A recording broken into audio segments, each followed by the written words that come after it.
Hello, I'm Max Irons. I play Joe Turner in the new thriller Condor.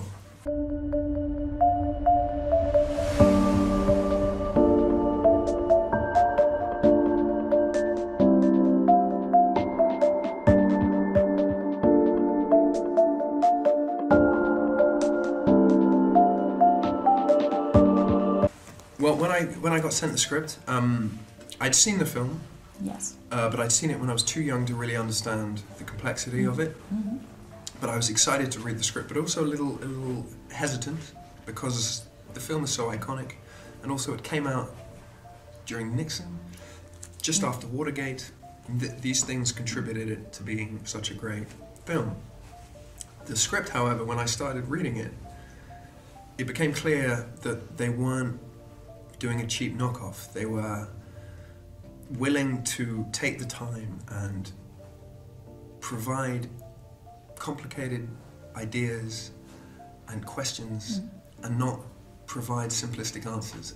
They also were not interested in providing a good guy and a bad guy and making it all very straightforward and boring.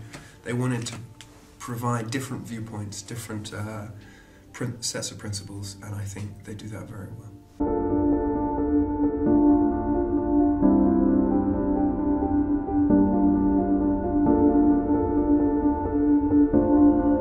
Initially, yes. You know, I watched the film a couple more times, and he is charismatic, you know, charming, intelligent, witty, elegant, graceful, the works. So to try and emulate, copy, or be intimidated by those things, it's not going to help you personally, or as an actor, or as the performance. That film was set in the 70s, ours is set in 2018, and the circumstances have changed.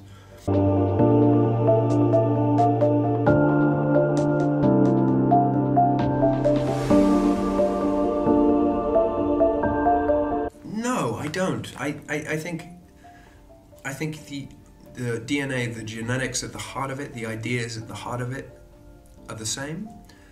And episode 1 is a similar storyline to the movie, but then we deviate, and we deviate unapologetically. You know, Jason Smilovich and Todd Katzberg are writers. You know, they're very smart guys, and I'm interested to see the direction they're going in season 2. If it's anything like season 1, it's going to be fantastic.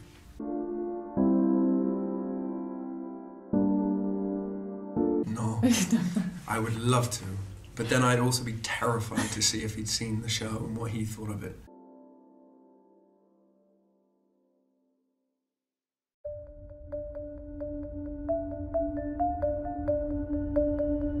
Aside from sort of the technical and primarily the technical viewpoint that a modern analyst would have, aside from that, perhaps they expanded on his idealism a little more.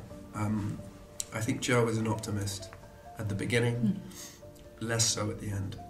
Whereas what's interesting about the Sidney Pollack film is they don't explain much about what Robert Redford does, you know, what Joubert, who he works for, and that's purposeful. Whereas our show, we have time to explain each character's ideology.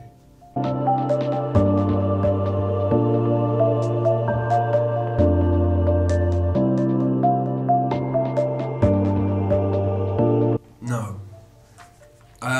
Because I don't think he's in any way a superhero. Yeah, you know, that would be tough. I don't envy those guys who work at the CIA, not being able to disclose what they do to their friends and family. And you know, Joe talks about it later. What they do isn't always palatable or easy. It's tough. You know, the intelligence that you may be working on may lead to hundreds of deaths. So you're partly responsible for that. That's a hard thing to have and not be able to share with anybody.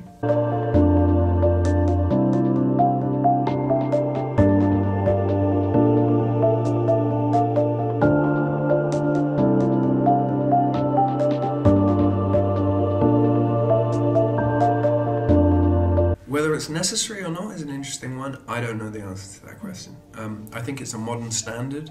People want to know why people do things, but I think going back to the Sidney Pollack movie, often not knowing is equally interesting. We don't always need to be told what a character is thinking and why they're doing it. However, I think in our show, it is important for Joe's principles to be clear, and the conflict he has, and also his relationship with his uncle, played by William Hurt. So I think it was necessary for us.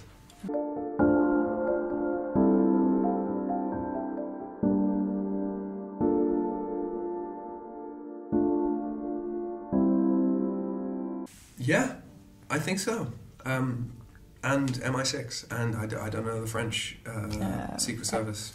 For this one, I did a lot of reading about the CIA, and generally speaking, they exist to serve the economic and political interests of the American people, not the rest of the world.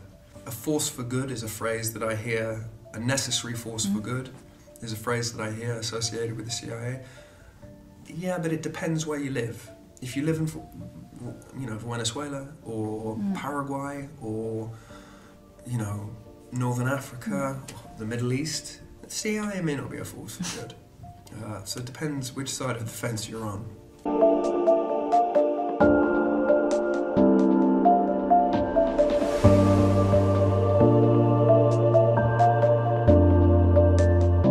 It's not very exciting, this one, but there was one always running. There was a scene where I have to run down the street and I had to hop over these fences.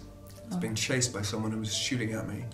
But we had a drone, and it was a huge drone. It had like 8 propellers, and it was circling me as I was running, really quite close. And then you just have a moment of, Max, the 10-year-old boy, would be very happy right now. I'm lucky to be doing this kind of thing. It's pretty cool.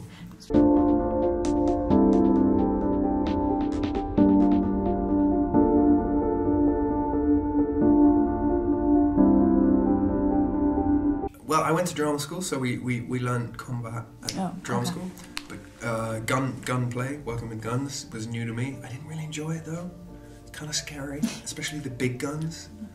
And the people, you always have these people on set who, they're usually ex-army or SWAT, and they're muscly, and they're very serious, and they come over and they give you the gun, and they give you the speech that they legally have to give you, basically saying, you might accidentally kill somebody, don't kill anybody.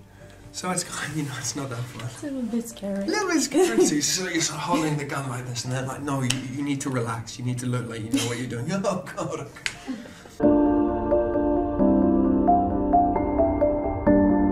Yes, very much so. Okay. I think, particularly in America, patriotism is an odd concept. I think what is often encouraged is this like blind patriotism. No matter what, I pledge allegiance to the flag, no matter what. Whereas, I talk about this guy all the time, but Edward Snowden, I think he's a real patriot.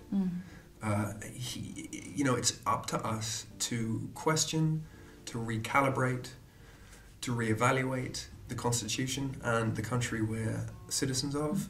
That's what makes you a patriot. Even if you go to jail for it, even if you're disagreed with, that makes you a real patriot. Not swearing to a flag. Russia. Russia. That's all I know. Literally all I know. I don't know. You don't know? No, I probably shouldn't say anything because I'll probably be wrong, but I know Russia's involved. Okay. They're always involved. How many episodes have you seen? 5. Good for you. That's nice. I have to continue, sorry. No, it's great. So many people just 1. It's great. Oh, yeah, I watched 5. Ah.